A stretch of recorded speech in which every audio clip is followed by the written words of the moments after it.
పాకిస్తాన్ ఎంత దౌర్భాగ్యమైనటువంటి పరిస్థితుల్లో ఉందంటే భారతదేశంతో గ్రూప్ లెవెల్లో ఓడిపోయిందనే ఉద్దేశంతో ఆ పాకిస్తాన్ క్రికెటర్లందరికీ 50 లక్షల రూపాయలు పీసీబీ జరిమానా విధించింది. దీనికి మోస్వి నక్వీ కూడా అడ్డుకోవాల్సింది పోయి సపోర్ట్ చేశాడు.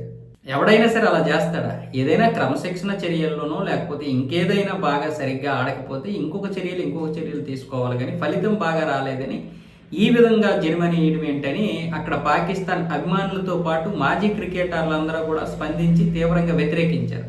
ఇప్పుడు ఆ పాకిస్తాన్ క్రికెట్కి దూరంగా ఉంటున్నటువంటి అహ్మద్ షహజాద్ అయితే తీవ్రమైనటువంటి సంచలనమైనటువంటి వ్యాఖ్యలు చేశాడు. ఒక విధంగా చెప్పాలంటే పీసీబీ గొవ్వలో పెద్ద తారా జువ్వ పెట్టాడు. 50 లక్షల రూపాయలు జరిమానా ఎలా విధిస్తారు? మీకేమైనా బుద్ధి బుర్ర ఉందా? మేము ఎన్నో సలహాలు ఇస్తే ఆ సలహాలు పాటించకుండా ఇప్పుడు క్రికెటర్స్ మీద ఇలాంటి ఒత్తిడి తీసుకొస్తారా? కాబట్టి వీళ్ళందరి యొక్క డబ్బు నేనే చెల్లిస్తాను. ఆ డబ్బుతో మీరు ఏం చేస్తారు? మళ్ళీ భారతదేశంతో ఆడినప్పుడు గెలిపిస్తారా? గెలవడానికి మీరు ఖచ్చితంగా మాట ఇస్తారా? ఏదైనా బాండ్ రాసిస్తారా? అలాగైతే డబ్బు అంతా నేనే కట్టేస్తా. పోనీ పాకిస్తాన్ దేశం ఏమైనా బాగుపడుతుందా ఈ డబ్బుతో? క్రికెట్ని మీరేమైనా బాగుపరుస్తామని మాట ఇవ్వగలుగుతారా? ఇదేంటిది అంటే పాకిస్తాన్ యొక్క టీం మీద మీరు కక్ష సాధిస్తున్నారా? ఇంత ఒత్తిడి తీసుకొస్తే వాళ్ళు ఇంకేం ఆడుతారు?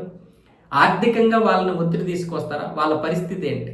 వాళ్ళ బ్రతుకులు ఏంటి అన్న విధంగా షహజాద్ అయితే ఒక కార్యక్రమంలో మాట్లాడుతూ పెద్దగానే పీసీబీని అయితే తిట్టిపోసాడు. కానీ పీసీబీకి సిగ్గు రావాలి కదా. పాపం ఈ మాజీలు బాగానే స్పందిస్తున్నారు, కానీ ఆ క్రికెటర్స్ భయంతో చస్తున్నారు. 50 లక్షల రూపాయలు అంటే మన ఇండియన్ కరెన్సీతో చూస్తే దగ్గర 16 లక్షల రూపాయలు ఎక్కడి నుండి తెస్తారు? వాళ్ళకి వచ్చిన డబ్బులు ఏంటి? మామూలుగానే వాళ్ళకి పెద్దగా డబ్బులు రావు.